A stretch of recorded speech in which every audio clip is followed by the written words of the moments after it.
What's something about your culture nobody knows? I'm from a small village where women who lie lose their tongues. I watched it happen to 3 women in my family before they came for me. No trial, no mercy, just the elder's son holding your arms down while his father held up his hot iron blade. My mother said it kept us pure, but really it just kept us terrified. Speaking never felt safe. Even if you were sure you were telling the truth, nothing could stop someone from accusing you of lying. My brothers would taunt me, threatening to tell my parents I'd told a lie if I didn't do their chores for them. To them, it was a joke. To me, it was a living nightmare. Every time I went to the marketplace, I saw tongueless women begging wordlessly for coins and getting dirt kicked in their faces. I would do anything to make sure I didn't become one of them. My sister lost her tongue when she was 15. This married man had been following her around, and when his wife asked if my sister had encouraged him, my sister said no. The guy admitted everything the next day, but somehow that made her the liar for denying it. They did it in our kitchen while I hid under the stairs. The sounds still wake me up sometimes. After that, my sister couldn't eat solid food for months. She tried writing notes, but nobody wanted to read words from a liar. No man would marry her now. She joined the other tongueless women who haunted our market, pointing at things they needed, depending on their kids to guess what they wanted. Walking reminders of what happened when women forgot their place. Fear ran our whole lives. My cousin started stuttering because she'd check every word 3 times before saying it. My friend just stopped talking, pretending to be mute. Safer that way. When I turned 17, I worked at my uncle's fruit stand weighing rice for customers.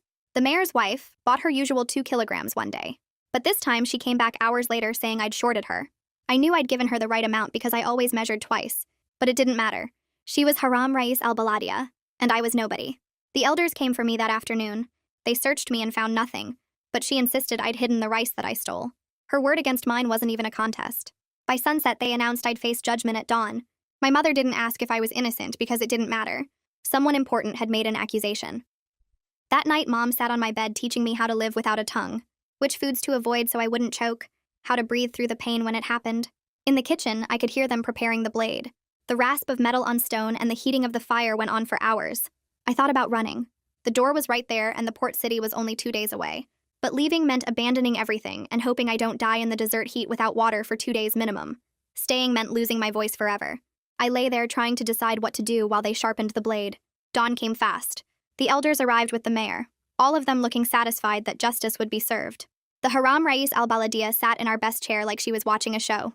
My uncle held my arms even though he'd known me since birth, knowing I'd never stolen. That's how it worked here. They forced me to my knees in the same spot where my sister had knelt. The elder's son grabbed my face, fingers digging into my jaw to force my mouth open. I could smell the alcohol on his breath, see the excitement in his eyes. He enjoyed this. He started dipping the blade into the fire, and my life flashed before my eyes. I would never speak again.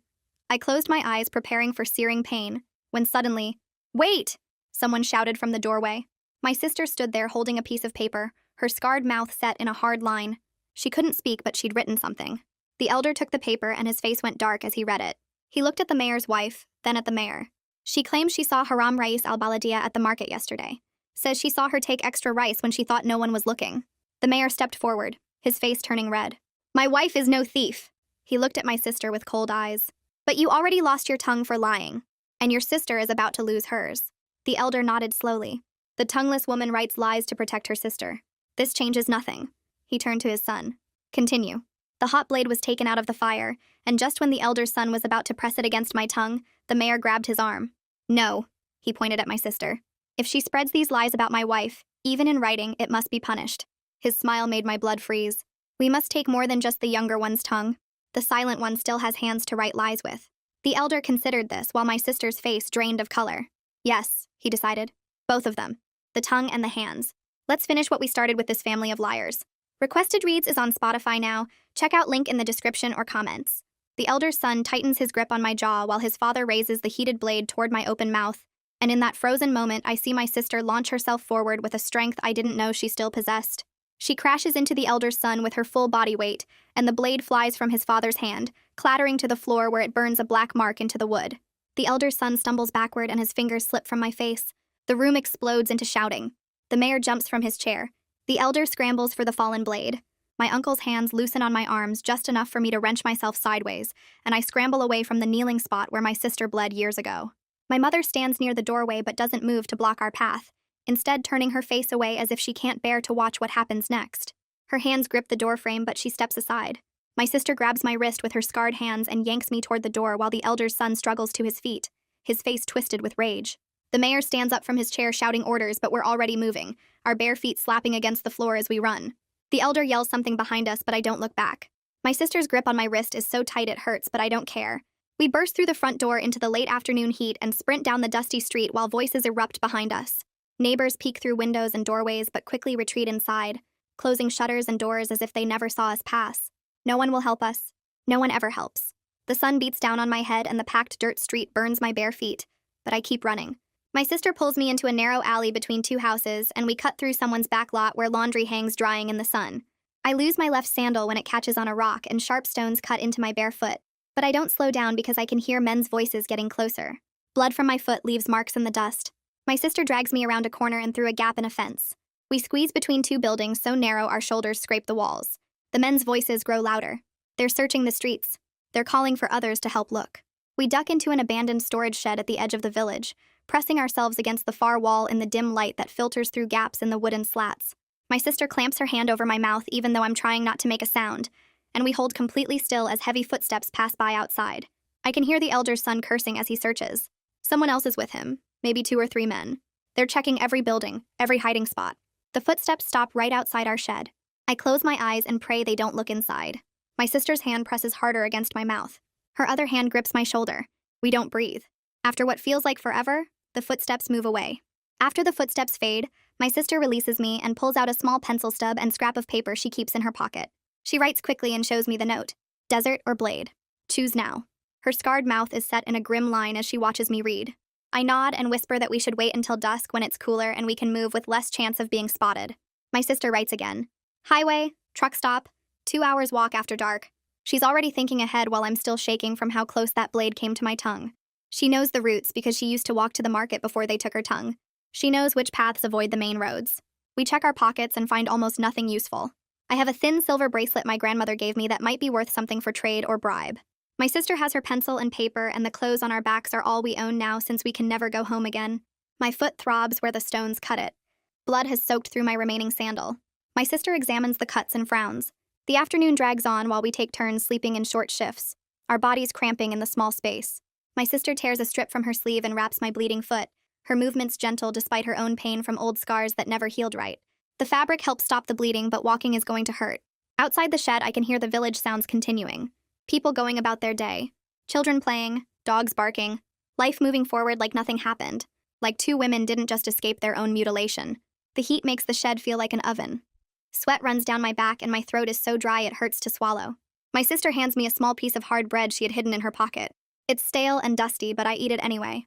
She takes a tiny bite herself, then puts the rest away. We'll need food for the walk. The sun moves across the sky slowly. Every sound outside makes us freeze. Every voice that passes makes my heart race. But no one opens the shed door. No one finds us.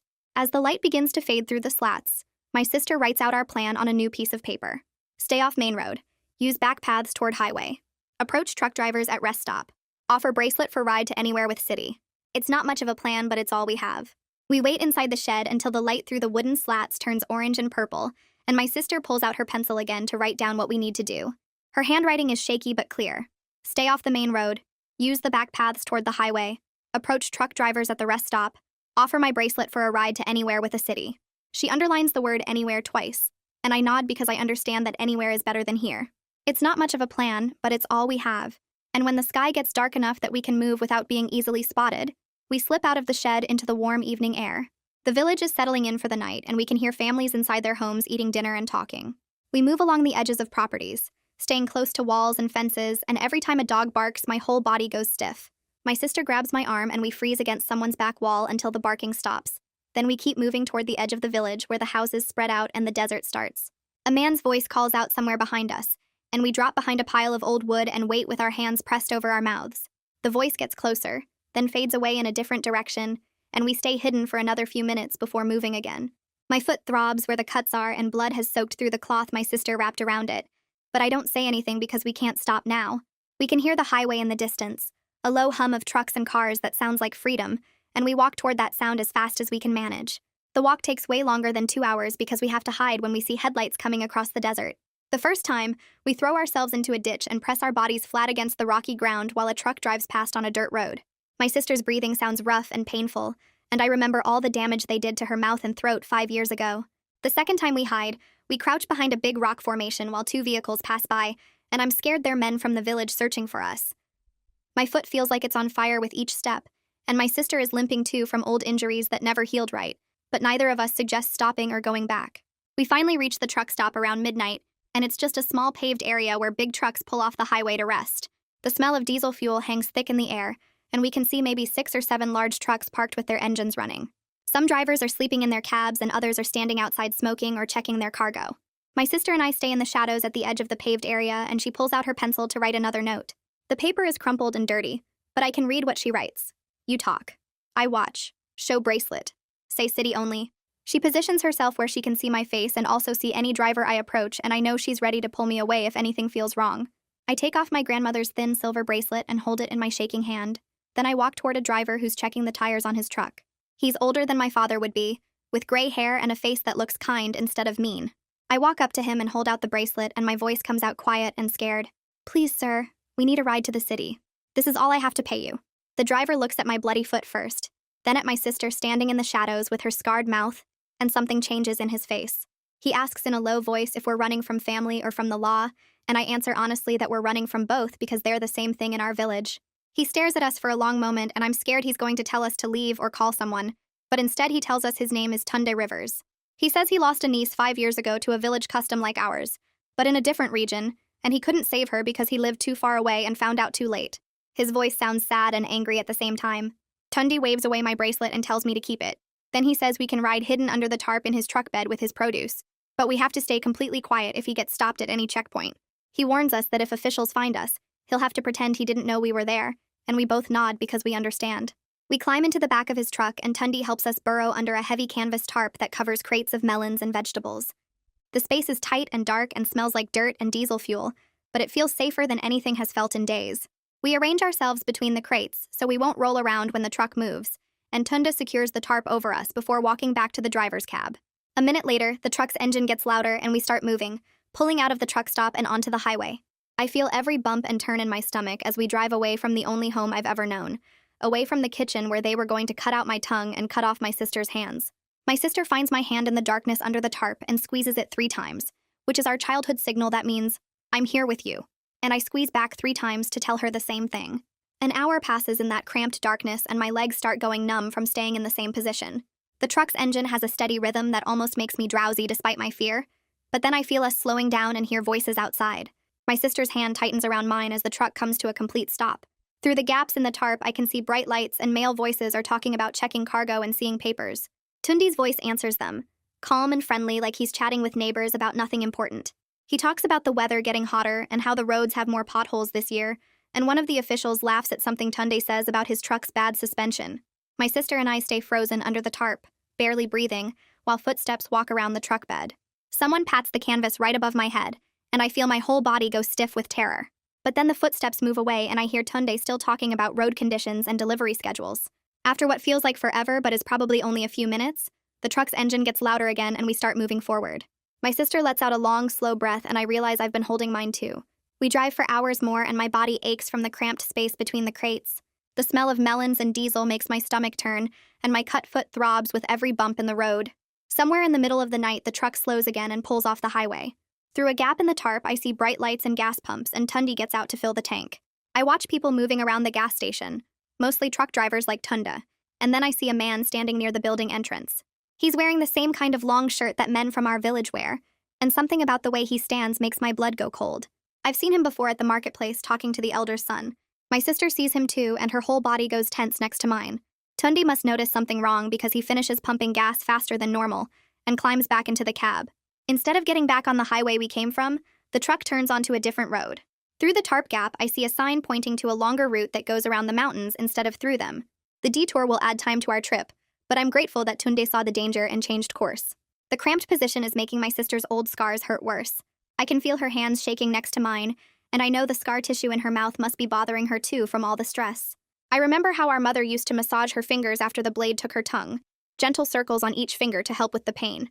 I start doing the same thing now, working my thumbs across her palms and fingers the way Mom taught me. My sister's breathing is fast and shallow at first, but after a few minutes it starts to even out. She squeezes my hand once to say thank you, and I squeeze back. We've been taking care of each other like this since we were kids. finding ways to comfort each other when our parents couldn't or wouldn't. During a quiet stretch of highway when there are no other vehicles around, Tunde's voice comes through the gap in the tarp. He tells us about his niece who lived in a different village with customs similar to ours. She was only 14 when the village elders came for her because someone accused her of lying about something small and stupid. Tunde's voice breaks when he describes how he lived too far away and didn't hear about what happened until it was already over. He couldn't save her because by the time he arrived, she'd already lost her tongue, and the village elders said the matter was closed. His niece died 2 years later from an infection that started in her mouth and spread. Tunde says he spent the last 3 years driving routes that take him past villages like ours, hoping he'd get a chance to help someone escape the way he couldn't help his niece. I want to tell him thank you, but my throat is too tight to speak, so I just press my hand against the tarp where his voice is coming from. The sky starts getting lighter, and I can see the darkness under the tarp turning gray. We're moving through streets now instead of open highway, and through the gaps I see real buildings, tall ones made of concrete and glass instead of mud brick and wood. There are streetlights everywhere and paved roads without potholes and more cars than I've ever seen in one place. The truck slows and turns into a parking area next to a huge building with a red cross symbol on it. Tunde pulls into a spot and turns off the engine. Then he comes around to the back and lifts the tarp. The morning light makes me squint after so many hours in darkness. Tunde helps us climb down from the truck bed, and my legs almost give out when I try to stand. He reaches into his pocket and pulls out some folded bills, pressing them into my hand. He points at the building and says the emergency room doctors here have to help everyone who comes in, no matter who they are or where they're from. He tells us to get our injuries treated and then figure out what to do next. Before I can thank him properly, he's already climbing back into his truck cab, and I watch him drive away, knowing he risked a lot to help 2 strangers. The hospital building is bigger than any structure I've ever been inside. My sister and I walk through automatic doors that slide open by themselves, and the emergency room is overwhelming with its bright fluorescent lights and busy staff in colored uniforms. There are people everywhere, some bleeding or crying, others just sitting in plastic chairs waiting. A woman at a desk asks what we need, and I show her my bloody foot and gesture at my sister. She types something into a computer and tells us to sit down, that someone will see us soon. We wait for maybe 20 minutes before a nurse calls my name and takes us to a small examination room with a bed covered in paper. A doctor comes in a few minutes later, a man who introduces himself as Wei Howard. He's younger than I expected a doctor to be, with kind eyes and careful hands. Wei treats my infected foot first, cleaning it with stuff that stings and wrapping it in proper bandages. Then he asks my sister if he can examine her scars, and she nods. Wei looks at her mouth with a small light, taking photos with a camera and writing detailed notes on a computer. He measures the scar tissue and documents everything he sees, his face serious but not disgusted like some people get when they see her. Wei asks gentle questions about what happened to us. His voice is soft and he doesn't rush us to answer. When I hesitate because I'm scared of what might happen if we tell the truth, Wei explains that he's seen cases like ours before. He says he works with people who've been hurt by their families or communities, and he knows how to document injuries in ways that can help later. He suggests we might want to make an official report to the police or social services. The idea makes my stomach drop because reporting means the village elders might find out where we are. I tell Wei, I'm scared that making a report will bring them here to finish what they started. Wei nods like he understands and says he'll note everything in our medical file either way, and that we can decide later if we want to use it for anything legal.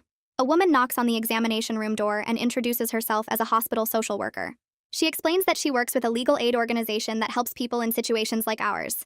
She asks if it's okay to call someone who might be able to help, and when I nod, she takes out her phone and pages someone named Vivian Rashid. The social worker stays with us while we wait, asking basic questions about whether we have a place to stay or any family who can help. I tell her we have nowhere to go and no one to call. Within an hour, there's another knock on the door and a woman walks in carrying a worn briefcase.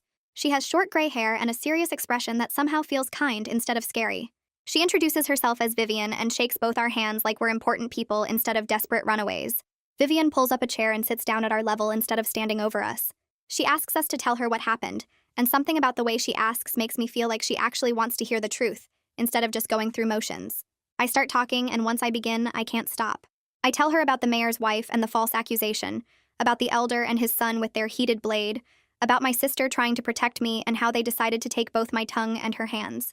Vivian listens without interrupting, and she doesn't flinch or look away when my sister shows her scarred mouth, or when I describe the blade being heated in our kitchen fire. When I finish talking, Vivian explains our options in clear, simple language. She says we can file for protection orders that would legally prohibit certain people from coming near us. We can press criminal charges if we want to, or we can just access shelter services while we figure out our next steps. She makes it clear that all of these choices are ours to make, that she's here to help with whatever we decide. My sister pulls out her pencil and paper and starts writing. She writes for a long time, filling both sides of the paper with her small, neat handwriting. She writes about what happened to her 5 years ago when that married man followed her around and his wife asked if she'd encouraged him. She writes about saying no and being called a liar even after the man admitted everything. She writes about the kitchen and the blade and the months of not being able to eat solid food. She writes about being treated like she was worthless because she couldn't speak anymore. When she finishes, Vivian reads everything carefully and then asks if she can keep the statement. My sister nods. Then Vivian turns to me and asks if I'm willing to give a recorded testimony about what almost happened to us. She explains that the recording will be kept private unless we decide later to use it for legal purposes. I agree, and Vivian takes out a small recording device. I talk into it for maybe 15 minutes, describing everything from the moment the mayor's wife accused me of stealing rice to the moment we escaped. My voice shakes when I describe the elder son holding my jaw open and the blade coming toward my mouth, but I get through it. When I finish, Vivian stops the recording and tells us this is the first time anyone has created an official paper trail that proves what happened. She says that matters more than we might realize right now. The next morning, Vivian drives us to the central police station in her small gray car that smells like coffee and paper. My sister sits in the back seat writing notes on her pad while I watch the city streets pass by. Still not used to how many people live here compared to our village. The police station is a concrete building with metal detectors at the entrance and officers in dark blue uniforms standing around looking bored. Vivian leads us to a desk where a tired-looking officer takes our names and tells us to wait. We sit on hard plastic chairs for almost an hour before another officer calls us into a small room with a table and recording equipment. The officer asks basic questions about where we're from and what happened, but he keeps frowning like our answers don't make sense to him. He calls in a translator even though we tell him we speak the language fine, and the translator sits there looking uncomfortable while we repeat everything we already said. The whole process feels wrong, like they're trying to make our story fit into forms and categories that don't match what actually happened to us. Vivian stays calm and professional, helping us clarify details when the officers seem confused about village customs and elder authority structures. My sister writes out additional information about the blade and the kitchen, and how many women in our village lost their tongues, and the officers take photos of her notes for their file. After 2 hours of questions and paperwork, the main officer tells us he'll need to contact the local station near our village to verify our claims. Vivian's expression doesn't change, but I see her jaw tighten slightly. We leave the station and sit in her car while she makes phone calls to someone she calls a provincial contact. An hour later, Wei shows up at the station carrying a thick folder of medical records. He walks into the building with confident steps, and I wonder if doctors just naturally look like they belong everywhere. Through the station windows, I can see him talking with the officers and laying out papers on their desk. He points to documents and photos, his hands moving precisely as he explains something. The officers lean forward to look at the evidence he's brought. Wei stays in there for 30 minutes, and when he comes out, he nods at Vivian through the car window. Vivian goes back inside and returns 20 minutes later looking frustrated. She starts the car and drives us to a coffee shop 3 blocks away. Inside the coffee shop, Vivian orders us tea and sits down heavily in her chair. She explains that the local police station near our village told the city officers this is a domestic tradition matter outside legal authority. The village officer said these customs have existed for generations, and that outsiders shouldn't interfere with local practices. Vivian pulls out her phone and starts making calls right there at the coffee shop table. She talks to someone named Hassan about provincial jurisdiction and cultural practice laws. She calls another person about human rights violations and federal oversight. She calls a third person asking about precedent cases. My sister and I sit quietly drinking our tea while Vivian works through her contact list with sharp, focused energy. By the time the sun starts setting, Vivian has connected with a prosecutor at the provincial level, who apparently has been trying to build cases against villages that practice these brutal customs. She explains to us that this changes our strategy completely. Instead of going through local police who dismiss these cases, we'll work with provincial authorities who have broader power and less connection to village politics. It will take longer, she warns us, maybe weeks or months instead of days, but it has a much better chance of actual legal consequences for the elder and the mayor. The next afternoon, a woman named Ren calls Vivian's office while we're there organizing paperwork. Ren introduces herself as a reporter working on a story about traditional practices and modern law. My first reaction is absolute panic because media attention feels dangerous, like putting a target on our backs for anyone from the village to find us. Vivian asks Ren careful questions about her story angle and editorial standards. Ren explains she wants to focus on the policy gaps and legal frameworks, rather than personal trauma details. She promises complete anonymity with altered voices in any recordings and no identifying information about our specific village or situation. Vivian looks at us and asks what we think.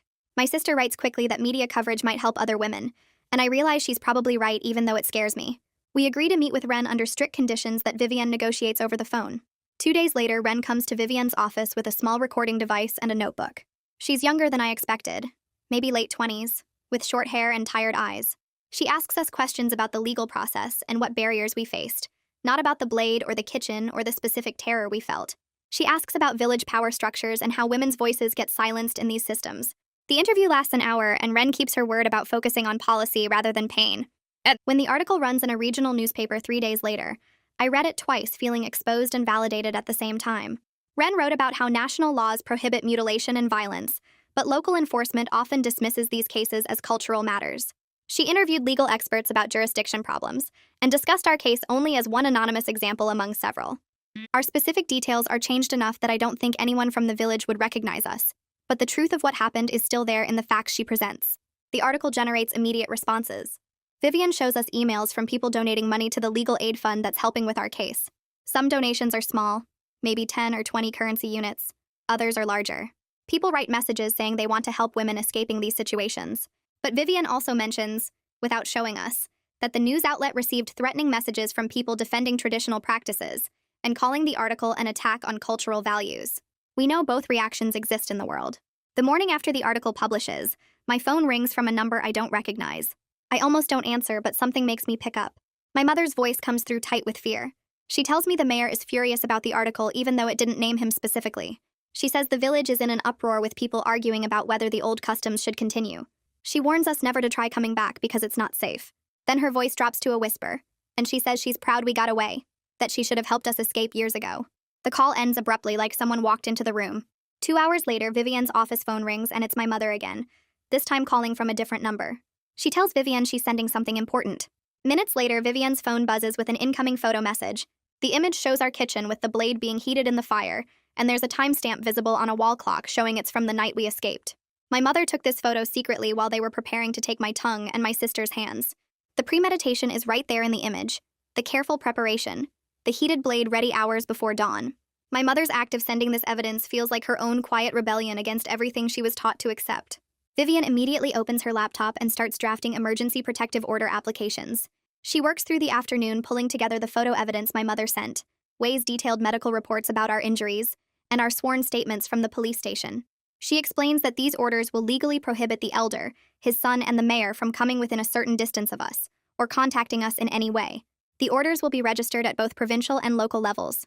Enforcement in the village itself will be complicated, she admits, since the local police already dismissed our case once, but having the orders on record creates legal consequences if they're violated. She files the applications electronically and tells us we should hear back within 48 hours about whether a judge will grant them. That evening, Vivian's phone rings while we're eating dinner at the shelter. She steps into the hallway to answer, and I can hear her voice go tight even through the closed door. When she comes back and her face looks worried, and she sits down across from us. Men showed up at Tunde's truck yard asking questions about his routes and what cargo he carried last week. They wanted to know if he picked up any passengers and where he dropped them off. Tunde told them he only hauls produce, but they kept pushing, and one of them took photos of his trucks and wrote down his license plate numbers. He called Vivian right after they left because he's scared they'll come back or follow him or hurt his family for helping us. His voice shook on the phone when he told her he might need to step back from our case because he can't risk his wife and kids getting targeted. I feel sick hearing this because Tunde saved our lives, and now he's in danger because of us. My sister writes on her notepad asking if he's okay, and if we should do something to protect him. Vivian makes another call right there from the shelter dining room and talks to Tunde for almost 20 minutes. She tells him she doesn't need him to testify in person at any hearing or trial. An anonymous written statement describing the night he picked us up will be enough for the court record. He just needs to write down what happened, sign it, and mail it to her office without his return address on the envelope. No one will know his name or where he lives, and he won't have to appear anywhere publicly. Tunde agrees to send the statement, and Vivian promises to keep his identity protected in all the legal paperwork. After she hangs up, I tell her I feel terrible that someone who helped us is now getting threatened. She says this is what happens when powerful people feel cornered, but that we can't let fear stop us from seeking justice. The next morning, I wake up to voices in the shelter hallway and the sound of staff members moving quickly past our door. My sister and I get dressed and find the shelter director talking to 2 staff members near the front entrance. They noticed men standing across the street about an hour ago, just watching the building. The men aren't doing anything illegal, just standing there on the sidewalk smoking and looking at everyone who goes in or out. The shelter staff already called the police who showed up and questioned the men, but couldn't arrest them for standing on a public street. The police told the men to move along, but they just walked to the corner and kept watching from there instead. The shelter director tells us we need to pack our things because Vivian is arranging an emergency move to a different location with better security. We go back to our room and stuff our donated clothes and toiletries into plastic bags since we don't have real luggage. Everything we own fits in 2 grocery bags, and that makes me feel small and powerless. We're supposed to be safe here, but we're still running, still hiding, still looking over our shoulders. A van with tinted windows pulls up to the shelter's back entrance an hour later, and we climb in with our bags. The driver takes a long route through the city, making several turns and doubling back to make sure no one follows us. The new shelter is in a different neighborhood with a locked gate and security cameras. We have to show ID to get in, and visitors need appointments scheduled in advance. Our room is smaller than the last one, but it has a lock that works and bars on the windows. My sister and I unpack our few things and sit on the beds not talking because there's nothing to say. We thought we escaped when we left the village, but the fear followed us here. That night I fall asleep quickly because I'm exhausted, but the nightmares start around 2 in the morning. I'm back in our kitchen and the elder son has my jaw in his hands. I can smell the alcohol on his breath and see the heated blade coming toward my mouth. I try to scream, but no sound comes out, and I wake up gasping with my jaw clenched so tight it aches. My sister is awake too, sitting up in her bed watching me with worried eyes. This happens every night for the next week. I'm scared to fall asleep because I know the nightmare is waiting. Wei calls to check on us and I tell him about the dreams. He says it's a normal response to trauma and gives me the number for a counseling group that meets at the hospital twice a week. The group is for people who've experienced violence and they have therapists who understand what we're going through. I write down the information, but I'm not sure I'm ready to talk about it with strangers. Ren's second article comes out 3 days after we moved to the new shelter. This one is different from the first because it focuses on laws and policies instead of personal stories. She interviewed lawyers and professors about how traditional village customs conflict with national laws that protect people from violence. The article talks about the gap between what's legal on paper and what actually happens in small communities where elders have more power than police. She mentions our case only briefly as one example among many, and she doesn't use any details that could identify us. Reading it feels less scary than the first article because it's about systems and rules, not about me and my sister specifically.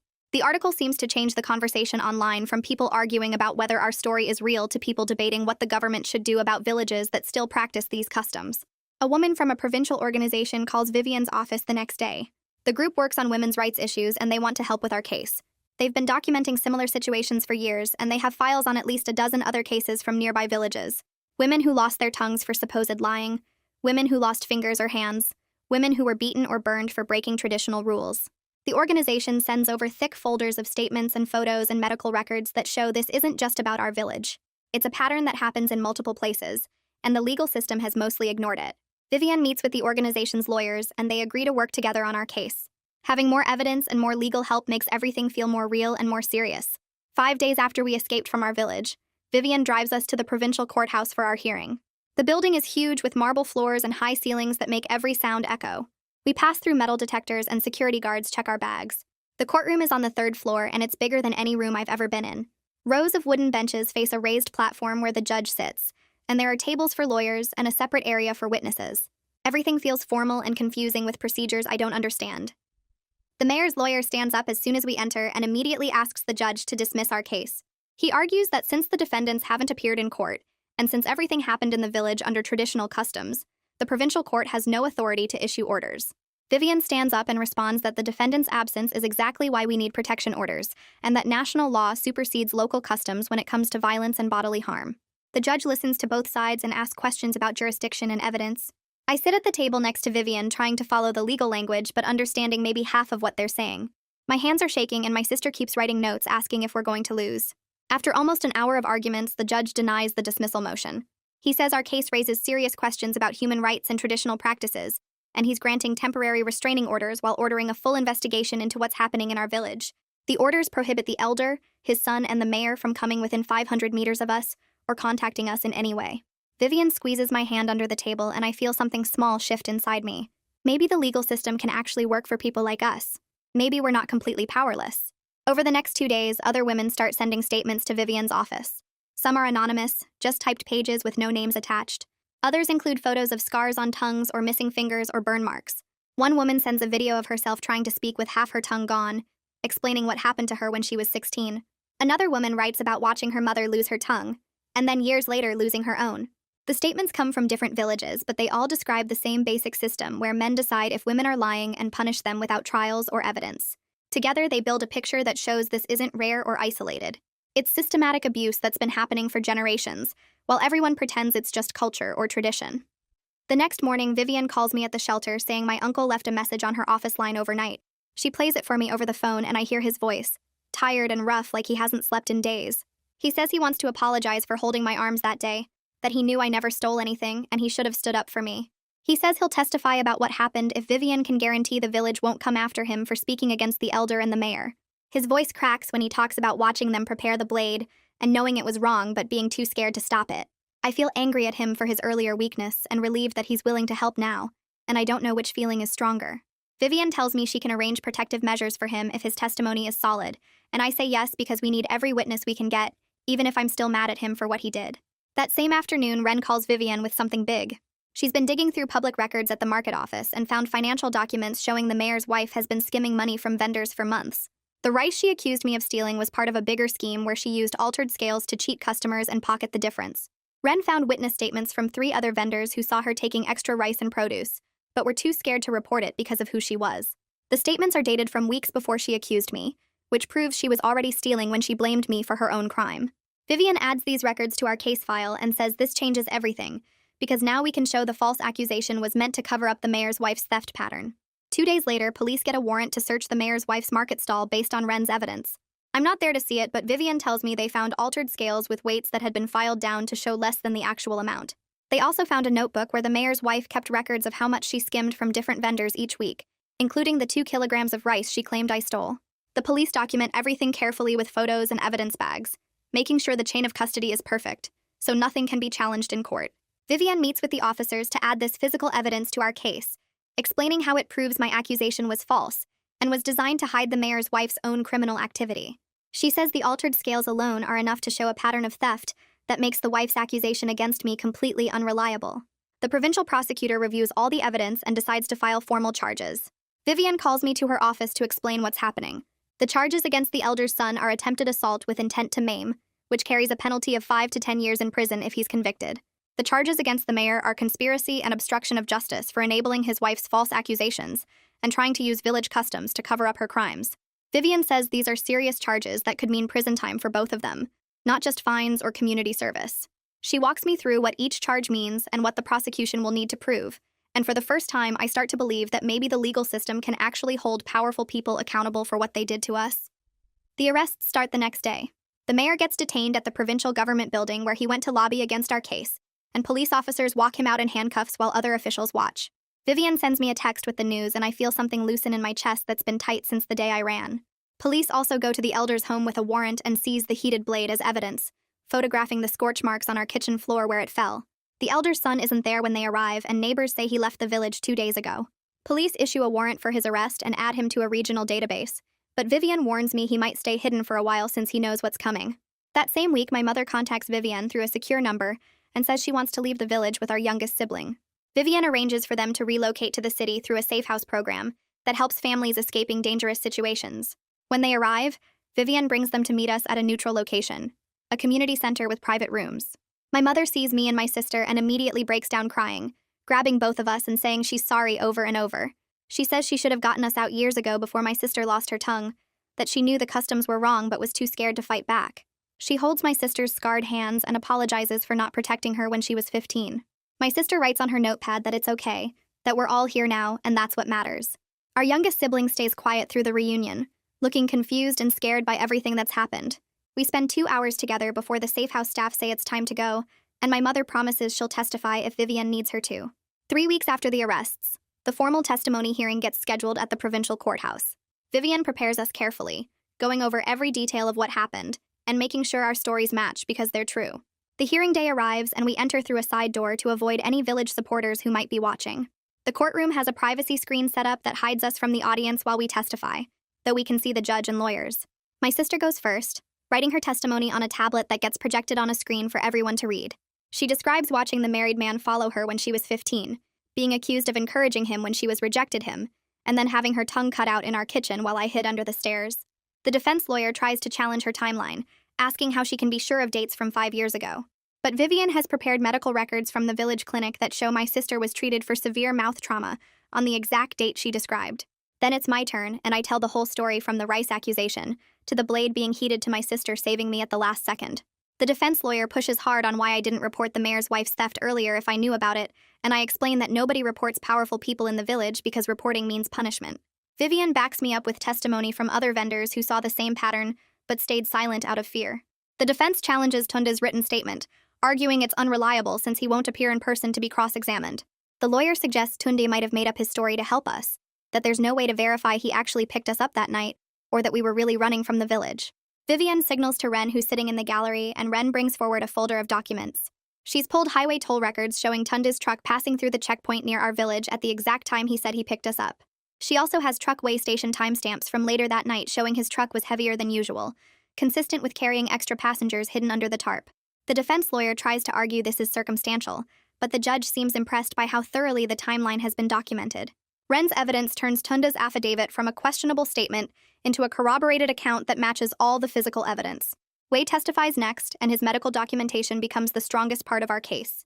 He describes examining my sister's tongue scars in clear, objective language, explaining how the scar tissue pattern is consistent with a heated blade injury that happened years ago. He shows photos of the scarring and explains why it couldn't have been caused by accident or disease. Then he presents his findings about my injuries from the day we escaped, including the infected foot and the jaw bruising where the elder's son grabbed my face. His testimony is calm and factual, just describing what he observed and documented without any emotional language. The judge asks several questions about his methodology and seems satisfied with Wei's answers. The defense tries to suggest my injuries could have happened some other way, but Wei has detailed photos with timestamps that prove when and how each injury occurred. His documentation makes our story undeniable because it's not just our word anymore. It's physical evidence that can't be explained away. After 2 days of testimony, the judge reviews all the evidence and makes his ruling. He grants permanent protection orders prohibiting the elder, his son, and the mayor from any contact with me, my sister, or any member of our family. The orders include a 500-meter distance requirement and ban any communication whether direct or through third parties. He sets trial dates for the criminal charges against the elder's son and the mayor, scheduling them for 3 months out to give both sides time to prepare. Then he addresses the bail question and denies it for the mayor, ruling that his position of power in the village makes him a flight risk and a potential threat to witnesses. The mayor will stay in custody until trial. Vivian squeezes my hand under the table when the judge announces the bail denial, and I feel something like safety for the first time since this whole thing started. The protection orders are real and enforceable, and knowing the mayor can't come after us while he's locked up makes me believe we might actually be safe now. The shelter staff connects me with a job opening 2 days after the court hearing. A fruit wholesaler needs someone for inventory tracking and customer orders, and the work pays enough that I could save toward rent if I'm careful. The interview happens in a warehouse that smells like citrus and earth, reminding me of my uncle's stand but without the fear attached to those memories. The owner asks basic questions about my experience weighing produce and dealing with customers, and I answer honestly about working at the fruit stand before everything happened. He nods and says I can start Monday morning at 6, then shows me the inventory system on a tablet that tracks everything digitally instead of on paper. My sister enrolls in an assistive technology course at a community center that same week. The program teaches communication methods for people who can't speak, covering everything from basic sign language to apps that convert typed text into spoken words. She comes back from the first session with information about devices that could give her more independence, and I see hope in her eyes that wasn't there before. The course meets twice a week and costs nothing because it's funded by a disability services grant. My mother starts attending counseling sessions at a different community center across town. She goes every Thursday afternoon and doesn't talk much about what happens there, but she seems a little less tense each week. She finds work at a laundry service that operates out of a basement near our shelter, folding clothes and running pressing machines for hotels and restaurants. The owner doesn't ask questions about her background or require references, just watches her work for an hour and then offers her the job. Our youngest sibling enrolls in a city school where nobody knows about our village or our family history. The teachers treat them like any other kid and they come home talking about math class and playground games instead of living in constant fear. Watching them just be normal feels like the best thing that's come out of leaving. The provincial government sends oversight officials to our village 3 weeks after the court hearing. They arrive with police escorts and legal authority to replace the entire village council. The new administrators post a formal decree in the marketplace condemning the tongue-cutting practice in language that leaves no room for interpretation. The decree states that anyone who attempts the practice will face immediate arrest and prosecution under national law, with prison sentences ranging from 10 to 20 years.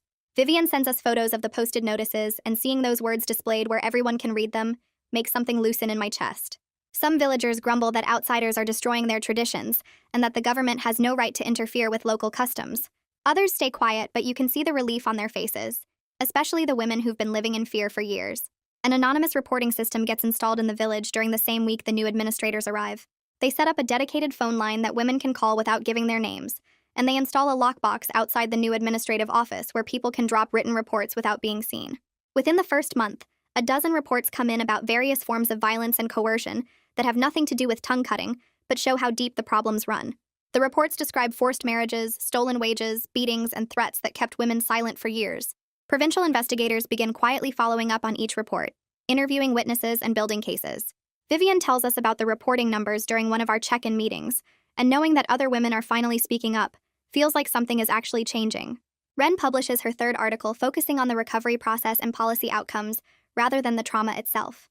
She interviews legal experts about what systemic changes are needed and talks to social workers about how survivors rebuild their lives after escaping traditional violence.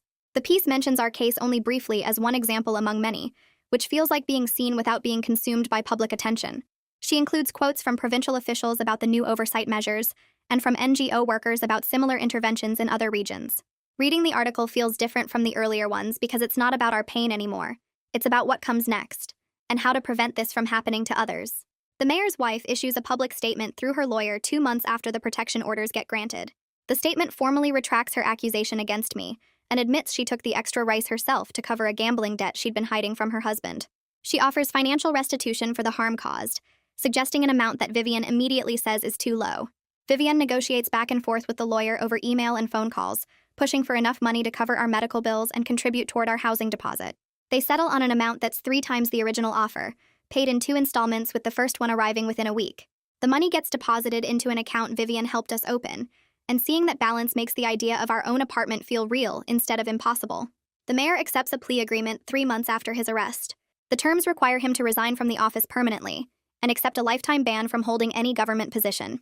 He pays substantial fines that get split between the provincial treasury and a victim services fund, and he has to perform 200 hours of community service at a women's shelter in the city. It's not perfect justice because he doesn't go to prison, but Vivian explains that most victims of village customs never see any accountability at all. She says this outcome sends a message to other village leaders that enabling these practices carries real consequences.